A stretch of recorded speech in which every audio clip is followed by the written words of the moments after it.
செம ருசி சமையல் ஈஸி. இப்போ நம்ம பார்க்க போகிற டிஷ் சாக்லேட் பர்ஃபி. அதற்கு தேவையான பொருட்கள் கடலை மாவு, மைதா, சர்க்கரை, கொக்கோ பவுடர், நெய், குளுக்கோஸ். ஸோ இப்போ நம்ம வந்து சாக்லேட் பர்ஃபிக்கு ஃபஸ்ட்டு வந்து நம்ம வந்து 1 கப் சுகர் எடுத்திருக்கேன். அந்த 1 கப்பில் வந்துட்டு 1/2 கப் கடலை மாவு, அது கூட சும்மா ஒரு டீஸ்பூன் வந்து நான் வந்து மைதா சேர்த்து இங்கே மிக்ஸ் பண்ணி வச்சுருக்கேன். ஸோ இப்போ ஃபஸ்ட்டு வந்து நம்ம வந்து சர்க்கரையை வந்து மெல்ட் பண்ணிடலாம். சர்க்கரையை பேனில் போட்டு நம்ம எவ்வளோ சர்க்கரை ஆட் பண்ணுறோமோ அதில் பாதி அளவு வந்து நம்ம வந்து தண்ணி சேர்த்துக்க போகிறோம்.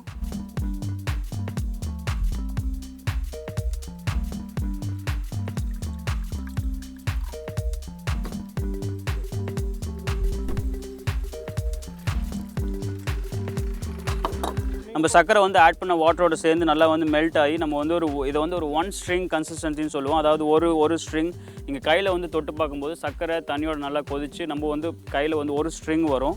ஸோ வந்து சர்க்கரை கொதிச்சுட்டு இருக்கிற டைமில் நம்ம வந்து இதில் வந்து நெய் எடுத்து வச்சுருக்கோம், கடலை மாவு, மைதா ரெண்டையும் மிக்ஸ் பண்ணி வச்சுருக்கோம்.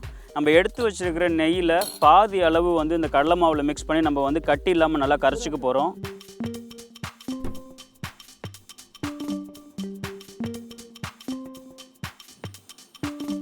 ஸோ இதை ஆட் பண்ணிவிட்டு இதை வந்து நல்லா கட்டி இல்லாமல் அந்த ஆயிலை வந்து நம்ம கரைச்சி எடுத்துக்க போகிறோம்.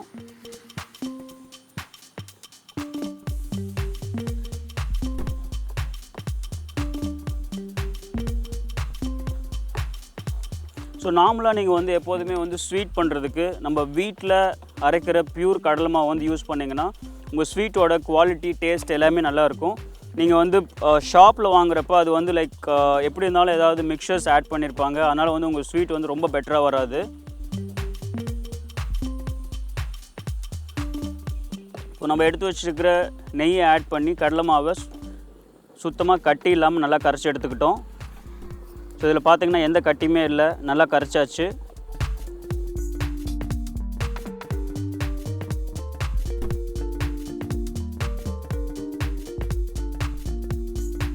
ஸோ நம்ம வந்து சுகரில் வந்து மாவு ஆட் பண்ணதுக்கப்புறம் வந்து ரொம்ப ஸ்லோ ஃப்ளேமில் தான் குக் பண்ண போகிறோம்.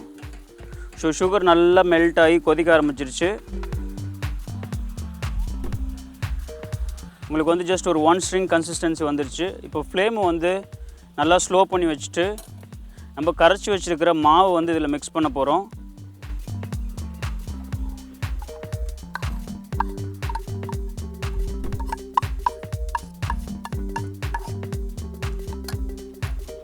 அது வந்து நல்லா சுகர் கூட மிக்ஸ் ஆகிற மாதிரி நம்ம எடுத்து வச்ச மாவை வந்து மிக்ஸ் பண்ணுறோம்.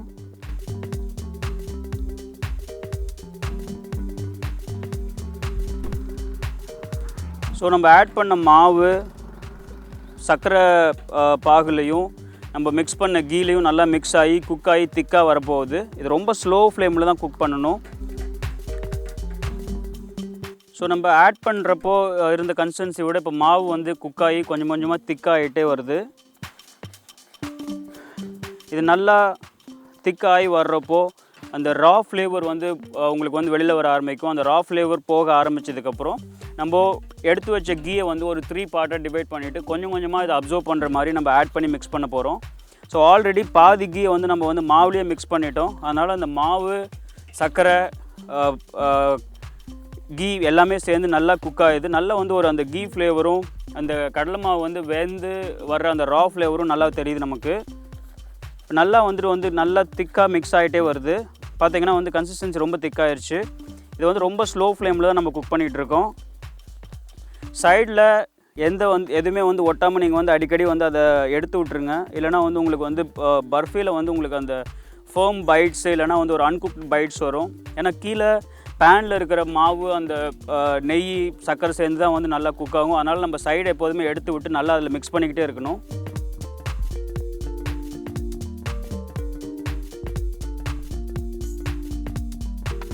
ஸோ இப்போ வந்து நம்ம ஆட் பண்ண மாவு சுகரோட குக்காகி நல்லா திக்காயிருச்சு.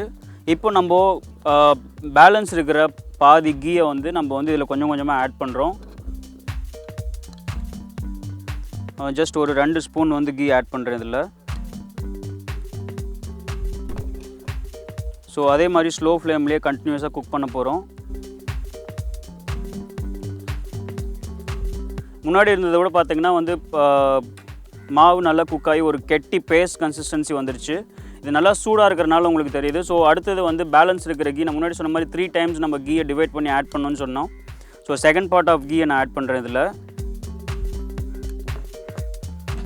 ஸோ பார்த்தீங்கன்னா வந்து மாவு நல்லா சுகரோடவும் கீயோடவும் குக் ஆகி நல்லா வந்து திக்காக ஆயிடுச்சு.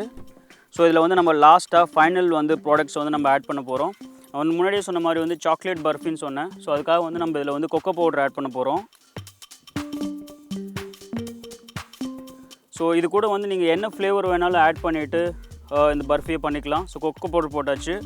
இதில் வந்து ஒரு நல்ல ஒரு கிளேசி கன்சிஸ்டன்சி வர்றதுக்காக இதில் வந்து நான் வந்து லைட்டாக குளுக்கோஸ் ஆட் பண்ணுறேன். அப்புறமா நம்ம லாஸ்ட்டாக வச்சுருக்கிற கீ.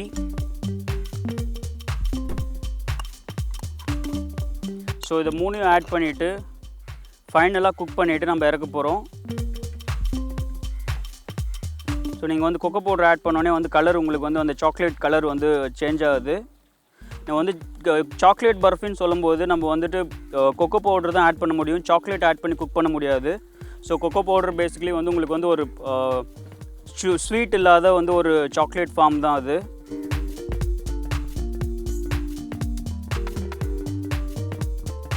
நல்ல சூடாக இருக்குது. இதை நான் வந்து ஒரு பிளேட்டில் ஒரு ட்ரேயில் ஊற்றி நான் வந்து செட் பண்ண போகிறோம். இது நல்லா ஆறுனதுக்கப்புறம் தான் வந்து நம்ம இதை வந்து கட் பண்ணி எடுக்க போகிறோம். ஸோ இது வந்து நம்ம ஒரு பிளேட்டில் வந்து நான் ட்ரான்ஸ்ஃபர் பண்ணுறேன்.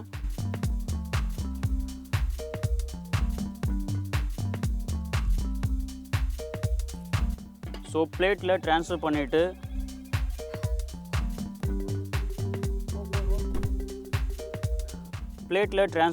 இதை நல்லா வந்து ஈவனாக ஸ்ப்ரெட் பண்ணி வைக்கிறேன் நான். இதில் ஆல்ரெடி வந்து கீ நம்ம நிறைய ஆட் பண்ணி வைக்கிறனால வந்து இது பிளேட்டில் ஒட்டாமல் வரும். ஸோ இது ஓரளவுக்கு சூடு ஆறி வர்றப்போ இதை வந்து நம்ம வந்து நமக்கு என்ன ஷேப் வேணுமோ அந்த ஷேப்பில் வந்து நம்ம கட் பண்ணி எடுக்க போகிறோம். ஸோ சூடாக இருக்கிறனால இது வந்து உங்கள் கன்சிஸ்டன்சி வந்து கொஞ்சம் வந்து லிக்விடாக இருக்கிற மாதிரி இருக்கும். இது சூடு ஆறுறப்போ வந்து உங்களுக்கு வந்து ஒரு பர்ஃபி ஷேப் வந்துடும். சூடு ஆறி ஒரு வார்ம் கன்சிஸ்டன்சியில் இருக்கிறப்போ வந்து நம்ம இதை கட் பண்ணிவிட்டு பர்ஃபியாக எடுத்துடலாம். ஸோ இதுக்கு மேலே வந்து நீங்கள் நட்ஸு, கேஷ்யூ நட்ஸ் இல்லை வந்து ஏதாவது ஆட் பண்ணணுன்னா இதுக்கு மேலே நீங்கள் ஆட் பண்ணிக்கலாம். ஸோ நீங்கள் கட் பண்ணி எடுக்கும்போது இது வந்து உங்களுக்கு வந்து ஒரு மேலே வந்து ஒரு சீட்ஸ் கன்சிஸ்டன்சி ஒரு நல்ல பார்க்குறதுக்கு நல்ல லுக்காக இருக்கும். இல்லை நீங்கள் வந்துட்டு இது வந்து ஒரு டபுள் கலரில் பண்ணணும்னு நினைக்கிறீங்கன்னா இது ஒரு பாதி மிக்சரை எடுத்துகிட்டு பாதி மிக்சரில் மட்டும் சாக்லேட் ஆட் பண்ணி கீழே வந்து ஒரு பேஸ் ப்ளைன் மிக்சரையும் மேலே வந்து சாக்லேட் மிக்சரையும் போட்டு நீங்கள் கட் பண்ணி எடுத்திங்கன்னா ஒரு double colour chocolate and plain barfi கிடைக்கும் உங்களுக்கு. ஸோ நம்ம ஆல்ரெடி பண்ணி வச்ச பர்ஃபி வந்து இப்போ நல்ல ஒரு வார்ம் டெம்பரேச்சரில் இருக்குது. ஆனால் அதே மாதிரி பார்த்திங்கன்னா நம்ம கட் பண்ணுற அளவுக்கு ஒரு பதத்துக்கு வந்துருச்சு. முன்னாடி பார்த்தப்போ நல்லா வந்து ஒரு ஹல்வா கன்சிஸ்டன்சியில் நல்லா கொலன்னு இருந்துச்சு. இப்போ நல்லா ஓரளவுக்கு கொஞ்சம் கெட்டியாகி ஒரு பர்ஃபி கன்சிஸ்டன்சிக்கு வந்துருச்சு. நம்ம வந்து நமக்கு தேவையான ஷேப்பில் வந்து நம்ம வந்து கட் பண்ணிக்கலாம்.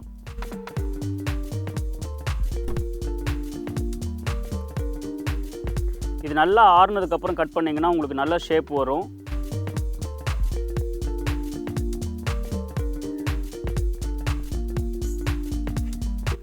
அப்படியே எடுத்துக்கிட்டுமா.